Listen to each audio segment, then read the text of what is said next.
Brutal action movies part 3. First 2 part நீங்கள் பார்க்கலைன்னா டிஸ்கிரிப்ஷனில் link இருக்குது, செக் பண்ணி பார்த்துக்கோங்க. ஒரு ஆக்ஷன் மூவினா என்ன இருக்கும்? ஹீரோ 10 பேர் அடிப்பார், கன் ஃபைட் நடக்கும், அதுக்கப்புறம் வில்லனை ஃபினிஷ் பண்ணிவிட்டு கெத்தாக நடந்து போவார். ஆனால் இந்த 5 படங்களில் அப்படி இல்லை. ஹீரோ அடிக்கிற ஒவ்வொரு அடியும் உண்மையிலே நமக்கு வலிக்கிற மாதிரி இருக்கும். அதுவும் வெறும் துப்பாக்கி கத்தி மட்டும் இல்லாமல் சுற்றி எழு கோடாரின்னு கைக்கு என்ன பொருள் கிடைக்குதோ அதை ஆயுதமாக மாற்றி சண்டை போடுற மாதிரியான படங்கள் தான் இது. இந்த லிஸ்ட்டில் இருக்க எல்லா படமுமே தமிழ் டப்பில் அவைலபிளாக இருக்குது. சரி வாங்க வீடியோக்குள்ளே போகலாம். ஃபஸ்ட்டு நம்ம லிஸ்ட்டில் பார்க்க போகிற படம் ப்ராஜெக்ட் வுல்ஃப் ஹண்டிங். இந்த படம் 2022 ரிலீஸ் ஆன ஒரு கொரியன் படம். ஒரு பெரிய கார்கோ ஷிப்பு, அதுக்குள்ளே டேஞ்சரஸான பல கிரிமினல்ஸ், அவங்கள கண்காணிக்க போலீஸ். ஆனால் அதே நேரத்தில் அந்த கப்பலுக்குள்ளே ஒரு பயங்கரமான எக்ஸ்பிரிமெண்ட்டும் இருக்குது. கதை என்னன்னா, சில மோசமான கிரிமினல்ஸை போலீஸ் கார்கோ ஷிப்பில் கூட்டிகிட்டு வராங்க. ஆரம்பத்தில் இது ஒரு சாதாரண கைதிகளை டிரான்ஸ்போர்ட் பண்ணுற மாதிரி தான் இருக்கும். ஆனால் கப்பல் நடுக்கடலுக்கு போனதுக்கப்புறம் கைதிகள் எல்லாரும் போலீஸை அட்டாக் பண்ண ஆரம்பிக்கிறாங்க. அதுக்கப்புறம் கப்பல் முழுக்க கன் ஃபைட்டு, நைஃப் ஃபைட்டு, க்ளோஸ் கம்பேக்ட்னு கப்பல் முழுக்க ஒரே கலவரமாக மாறுது. போலீஸ்க்கும் கிரிமினல்ஸ்க்கும் நடக்கிற ஃபைட்டில் யார் ஜெயிப்பாங்க நம்ம நினச்சிட்டு இருக்கும்போது கதை வேற லெவலுக்கு மாறுது. அந்த கப்பலுக்குள்ள ரகசியமாக வச்சிருக்க ஒரு பயங்கரமான கிரியேச்சர் வெளியே வருது. அது சாதாரண மனுஷன் இல்லை, மனுஷனை மாதிரி 10 மடங்கு பலம் உள்ள கொடூரமான மிருகம்னே சொல்லலாம். அது கண்ணில் படுற எல்லாரையும் கொடூரமாக அட்டாக் பண்ண ஆரம்பிக்குது. இப்போ போலீஸும் கிரிமினல்ஸும் சண்டை போடுறதை நிறுத்திட்டு அவனோட உயிரை காப்பாற்றிக்கிறதுக்காக அந்த கிரியேச்சர் கூட சேர்ந்து சண்டை போடுற நிலைமை வருது. ஆனால் அதை தடுக்கிறது அவ்வளோ ஈஸி கிடையாது. இந்த படத்தோட இன்ட்ரெஸ்டிங்கான விஷயம் என்னன்னா, இந்த படத்தில் காட்டப்பட்ட ரா ஆக்ஷன் வயலன்ஸ் தான். சண்டை சீன்ஸ்லாம் சாதாரண ஆக்ஷன் மூவி மாதிரி காட்டாமல் ரொம்ப ப்ரூட்டலாகவும் இன்டென்ஸாகவும் காட்டியிருப்பாங்க. அதனால் ஒரு கட்டத்துக்கு மேலே இது ஆக்ஷன் மூவியா இல்லை ஹாரர் மூவியானே தெரியாத மாதிரி மாறிடும். ஒரு கட்டத்தில் அந்த கார்கோ ஷிப்பே முழுக்க ரத்த கலரியாக மாறி போகும். ஆக்ஷன், ஹாரர், சர்வைவல் இதை 3 கலந்த ப்ரூட்டலான படம் பார்க்கணும்னு நினச்சிங்கன்னா ப்ராஜெக்ட் வுல்ஃப் ஹண்டிங் உங்கள் வாட்ச் லிஸ்ட்டில் கண்டிப்பாக இருக்கணும். ஆனால் படத்தில் அதிகமான வயலன்ஸ் இருக்கனால மனசை தயார்படுத்திட்டே பாருங்கள். இந்த படம் அமேசான் பிரைமில் தமிழ் டப்பிங்லேயே அவைலபிளாக இருக்குது. நெக்ஸ்ட்டு நம்ம பார்க்க போகிற படம் 2024 ரிலீஸ் ஆன கில். இந்திய சினிமாவில் வந்த ரொம்ப ப்ரூட்டலான ஆக்ஷன் மூவியில் முக்கியமான இடம் இந்த படத்துக்கு தான். இந்த படத்தோட ஹீரோ ஒரு கமாண்டோ. அவன் லவ்வர் கூட ஒரு ட்ரெயினில் ட்ராவல் பண்ணிட்டு வந்துட்டு இருக்கான். ஆனால் அதே ட்ரெயினில் ஒரு கொள்ளை கும்பல் இறங்கி அங்கே இருக்க பேசஞ்சர்ஸ் கிட்ட ராபரி பண்ண ஆரம்பிக்கிறாங்க. ஆரம்பத்தில் ஹீரோ எந்த பிரச்சனையும் பண்ணாமல் அமைதியாக தான் இருக்காரு. ஆனால் அந்த கேங்ஸ்டர் குரூப் என்ன பண்ணுறாங்கன்னா, ராபரி பண்ணும்போது பேசஞ்சர்ஸை அட்டாக்கும் பண்ண ஆரம்பிக்கிறாங்க. அதை பார்த்தா ஹீரோ திருப்பி அடிக்க ஆரம்பிக்கிறாரு.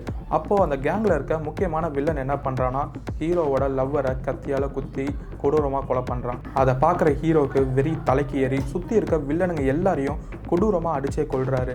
அந்த இடத்துல தான் படம் பேர் போடுறாங்க. இது வரைக்கும் நான் சொன்னது ஃபர்ஸ்ட் 15 மினிட்ஸ் கதை மட்டும் தான். இதுக்கப்புறம் படம் முழுக்க சண்டை தான். ஹீரோ தன்னோட லவ்வரை இழந்த கோபத்தில் அந்த வில்லன் கேங்கில் இருக்க 100 பேரையும் கொன்னே தீரணும்னு முடிவில் இறங்குறாரு. இதுக்கப்புறம் தான் அந்த கொள்ளடிக்கிற கேங்குக்கு ஹீரோ யாருன்னு தெரியாமல் அவன்கிட்ட மாட்டிக்கிட்டோமேனு புரிய ஆரம்பிக்குது. இந்த படத்தில் இன்ட்ரெஸ்டிங்கான விஷயம் என்னன்னா, ஹீரோவுக்கு அட்டாக் பண்ண கையில் எந்த ஆயுதமும் இருக்காது. அவர் என்ன பண்ணுவார்னா, ட்ரெயின் கம்பார்ட்மெண்ட்டில் இருக்க பொருட்களையே ஆயுதமாக மாற்றி அடிப்பார். மெட்டல் ராட்ஸு, கம்பி, செயின், கத்தின்னு கையில் கிடைக்கிற எல்லாத்தையும் வெப்பனாக மாற்றி வில்லன் கேங்கை அட்டாக் பண்ணுவார். அது மட்டும் இல்லாமல் ட்ரெயின் கம்பார்ட்மெண்ட்டு ரொம்ப குறுகலாக இருக்கிறதுனால ஃபைட் சீன்ஸ் எல்லாமே க்ளோஸ் ரேஞ்சில் நடக்கும். அதனால் பார்க்குற நமக்கு ரொம்ப இன்டென்ஸாகவும் ராவாகவும் ஃபீல் கொடுக்கும். படம் ஆரம்பிக்கும் போது இது ஒரு சாதாரண ட்ரெயின் ராபரி மூவி மாதிரி தான் இருக்கும். ஆனால் கொஞ்ச நேரத்துக்கு அப்புறம் போக இந்த படம் ப்ரூட்டல் ஆக்ஷன் மோடுக்கு மாறும். இந்த படம் முழுக்கமே ட்ரெயினில் தான் நடக்கும். அது மட்டும் இல்லாமல் இந்த படத்துக்கு ஆக்ஷன் சீக்வன்ஸ் எல்லாம் கொரியன் ஸ்டன் மாஸ்டர் தான் டிசைன் பண்ணிக்கிறதாகவும் சொல்லியிருக்காங்க. இந்த படம் ஜியோ ஹாட்ஸ்டாரில் தமிழ் டப்பில் அவைலபிளாக இருக்குது, செக் பண்ணி பார்த்துக்கோங்க. நெக்ஸ்ட்டு நம்ம பார்க்க போகிற படம் ரெய்டு 2. 2014 இந்த படம் ரிலீஸ் ஆயிருக்கு. ரெய்டு பார்ட் 1 பார்த்தவங்களுக்கு ரெய்டு 2 கண்டிப்பாக பிடிக்கும். ஏன்னா இது அதை விட பல மடங்கு ப்ரூட்டல் ஆக்ஷன்ஸ் இருக்க படம். ஃபர்ஸ்ட் பார்ட்டில் ஒரு பில்டிங்குள்ளே இருக்க கிரிமினலை ஹீரோ சண்டை போட்டு பிடிப்பாரு. ஆனால் இந்த வாட்டி கதை பெருசாக போகுது. ஹீரோ ஒரு பெரிய கிரிமினல் அண்டர் வேர்ல்டுக்குள்ளே போக வேண்டிய சூழ்நிலை வருது. அதனால் வேணும்னே ஜெயிலுக்குள்ளே போகிறாரு. அங்கே ஒரு பவர்ஃபுல் கேங் லீடரோட பையன் கூட பழகி அவனோட நம்பிக்கையை பெறுறாரு. அவன் மூலிமா அந்த கிரிமினல் ஆர்கனைசேஷனில் அண்டர் கவர் ஏஜென்ட்டாக நுழைய முயற்சி பண்ணுறாரு. ஆனால் இந்த உலகத்தில் யாரையுமே நம்ப முடியாது. யார் ஃப்ரெண்டு, யார் எனிமி, யார் எப்போ முதுகில் குத்துவாங்கன்னு எதுவுமே தெரியாது. இந்த படத்தோட ஐகானிக் சீன்ஸில் ஒன்றுனா ஜெயிலுக்குள்ளே நடக்கிற ஃபைட்டு தான். அங்கே தரம் முழுக்க சேரும் சகதியமாக இருக்கும். சுற்றி 100கணக்கான கைதிகள் சண்டை போட்டுட்டு இருப்பாங்க. அதுக்கு நடுவில் ஹீரோ மட்டும் தனியாக நின்று பல பேர் கூட சண்டை போட்டு போராடுவார். அதுவும் சூப்பர் ஹீரோ மாதிரி அடிச்சுக்கிட்டே இருக்க மாட்டார். அவரும் அடி வாங்குவார், கீழே விழுவார், ஆனால் திரும்பி எழுந்து அடிப்பார். அதனால் அந்த ஆக்ஷன் சீன் ஒரு சாதாரண ஃபைட் சீன் மாதிரி இருக்காது. உயிரை காப்பாற்றிக்க ஒரு மனுஷன் போராடுற மாதிரி ரொம்ப ராவான ஃபீலை கொடுக்கும். இந்த படத்தில் இன்னும் மறக்க முடியாத 2 கேரக்டர் இருக்குது. ஒன்று அந்த ஒத்த கண்ணில் இருக்க பொண்ணு, அவள் சுத்தியில் வச்சுட்டு சண்டை போடுறதும், அதே மாதிரி அந்த பேஸ்கெட் பால் பையன். அவனும் அந்த பேஸ்கெட் பாலை வச்சு கொலை பண்ணுறதும் பார்க்க ரொம்பவே பயங்கரமாக இருக்கும். இவங்க 2 பேரும் ஸ்க்ரீனில் பார்த்தாலே அடுத்த சீனில் எவனோ சாக போகிறாண்டா தான் நமக்கு தோணும். உங்களுக்கு ஆக்ஷன் மூவிஸ் பிடிக்குன்னா கண்டிப்பாக இந்த படத்தை மிஸ்ஸே பண்ணாதீங்க. இந்த படம் யூடியூப்லேயே தமிழ் டப்பில் அவைலபிளாக இருக்குது, செக் பண்ணிக்கோங்க. அடுத்த படம் கொஞ்சம் டிஃப்ரெண்ட்டான படம். 2017 ரிலீஸ் ஆன மேஹேம். இந்த படத்தில் பிரச்சனை என்னென்னா கேங்ஸ்டர்ஸ் கிடையாது, ஒரு டேஞ்சரஸ் வைரஸ். ஒரு பெரிய கார்ப்பரேட் ஆஃபீஸ் பில்டிங்குள்ளே திடீர்னு ஒரு வைரஸ் பரவ ஆரம்பிக்குது.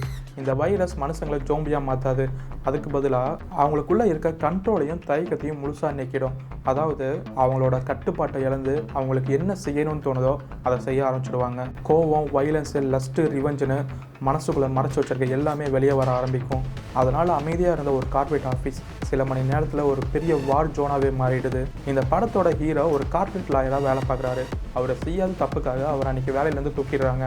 ஆனால் அதே நாளில் அந்த வைரஸ் பரவி அந்த பில்டிங் முழுக்க லாக்டவுன் பண்ணிடுறாங்க. உள்ளேருந்து யாரும் வெளியவும் போக முடியாது, வெளியே இருந்து யாரும் உள்ளவும் வர முடியாது. இந்த நேரத்தில் நம்ம ஹீரோ என்ன பண்ணுறாருன்னா, தனக்கு அநியாயம் செஞ்ச கம்பெனியோட எக்ஸிக்யூட்டிவ் சந்திக்க முடிவு செய்கிறாரு. அவரு கூட நம்ம ஹீரோயினும் ஜாயின் பண்ணிக்கிறாங்க. இப்போ இவங்க 2 பேரும் சேர்ந்து பில்டிங்கோட ஒவ்வொரு ஃப்ளோராக ஃபைட் பண்ணிக்கிட்டே மேலே போக ஆரம்பிக்கிறாங்க. இதுக்கப்புறம் நடக்கிற ஆக்ஷன் அண்ட் ஃபன்னு தான் மீதி கதை.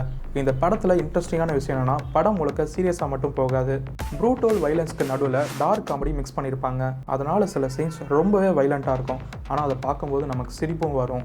Office stress, revenge, dark comedy இப்படி எல்லாமே கலந்த ஒரு வித்தியாசமான ஆக்ஷன் படம் தான் இது. இந்த படம் தமிழ் டப்பிங்கில் அமேசான் ப்ரைமில் அவைலபிளாக இருக்குது, செக் பண்ணி பார்த்துக்கோங்க. கடைசியாக நம்ம லிஸ்ட்டில் பார்க்க போகிற படம் 2022 ரிலீஸ் ஆன சிசு. இந்த படத்தோட ஹீரோ பேச மாட்டார், அவர் கை தான் பேசும். கதை வந்து வேர்ல்டு வார் 2 சமயத்தில் நடக்குது. நம்ம ஹீரோ ஒரு 60 வயசான ஆள் நடமாட்டமே இல்லாத ஒரு இடத்துல தங்கத்தை தேடிட்டு இருக்காரு. கடைசியாக கஷ்டப்பட்டு அவருக்கு கொஞ்சம் தங்கமும் கிடைக்கிது. தங்கத்தை எடுத்துகிட்டு அவர் டவுனுக்கு போகிற வழியில் நாசி குரூப்ஸ் அவரை தடுத்து நிறுத்துறாங்க. அவர்கிட்ட கோல்டு இருக்கிறத பார்த்துட்டு அவரை கொலை பண்ண முயற்சி செய்கிறாங்க. ஆனால் அவங்க ஒரு பெரிய தப்பு பண்ணிட்டாங்க. நம்ம ஹீரோ ஒரு சாதாரண ஓல்டேஜ் கிராண்ட்பா கிடையாது. அவர் கடந்த காலத்தில் பல பேரை பயப்பட வச்ச ஒரு எக்ஸ்ட்ரீம்லி டேஞ்சரஸ் ஃபைட்டர். ஆரம்பத்தில் அவரை ஈஸியாக கொண்டுடலாம்னு நினைக்கிறாங்க நாசி சோல்ஜர்ஸ். கொஞ்ச நேரத்திலேயே ராங் பர்சன் கிட்ட மாட்டிக்கிட்டோமேனு புரிஞ்சுக்கிறாங்க. அவரை சுடுறாங்க, அடிக்கிறாங்க, வெடி வச்சு கொல்ல முயற்சி செய்கிறாங்க. ஆனால் ஒவ்வொரு முறையும் அவர் திரும்பி வராரு. இந்த படத்தில் இன்ட்ரெஸ்டிங்கான விஷயம் என்னென்னா, ஹீரோவுக்கு எவ்வளோ பெரிய ஆபத்து வந்தாலும் அவர் செத்துருவாருன்னு நம்ம நினைப்போம், ஆனால் அவர் சாகவே மாட்டார். அவரை ஒரு சீனில் தூக்கில் போடுவாங்க, ஆனால் அதில் இருந்தும் வித்தியாசமான முறையில் சர்வைவ் ஆகிடுவார். இன்னொரு சீனில் சுற்றி கண்ணி வெடி வச்சுருப்பாங்க, ஆனால் அதையே சாதகமாக பயன்படுத்தி சமாளிச்சுட்டு வந்துடுவார். அவரை ஒவ்வொரு முறையும் கொலை செய்ய முயற்சி பண்ணும்போது அவர் இன்னும் கோபத்தோடு திரும்பி வருவார். அதனால் படம் முழுக்க நாசி சோல்ஜர்ஸ்க்கும் படம் பார்க்குற நமக்கும் வர கேள்வி ஒன்று தான், இவனை எப்படிடா கொல்ல முடியும்? ரொம்ப கம்மியான டைலாக்ஸு, ப்ரூட்டல் ஆக்ஷன், சர்வைவல் மற்றும் ரிவெஞ்ச் எல்லாம் கடந்த தரமான ஒரு படம் பார்க்கணுன்னா இந்த படத்தை கண்டிப்பாக மிஸ் பண்ணாதீங்க. இந்த படம் ஜியோ ஹாட்ஸ்டாரில் அவைலபிளாக இருக்குது, செக் பண்ணி பார்த்துக்கோங்க. ஓகே கைஸ், இப்போ இந்த 5 லிஸ்ட்டில் சொன்ன படங்களில் நீங்கள் என்னென்ன படம் பார்த்துருக்கீங்க, இது மட்டும் இல்லாமல் வேறு என்னென்ன படங்கள் இருக்குன்னு கமெண்ட்டில் சொல்லிட்டு போங்க. இந்த வீடியோ உங்களுக்கு பிடிச்சிச்சுன்னா லைக் பண்ணுங்கள். இந்த மாதிரி இன்ட்ரெஸ்டிங்கான மூவிஸ் பற்றி உங்களுக்கு தெரிஞ்சுக்கணும்னா நம்ம சேனலை சப்ஸ்கிரைப் பண்ணுங்கள். இன்னொரு இன்ட்ரெஸ்டிங்கான வீடியோவில் வந்து உங்களை சந்திக்கிறேன். அன்டில் தென் பாய், பிரவீன் ஜெய்.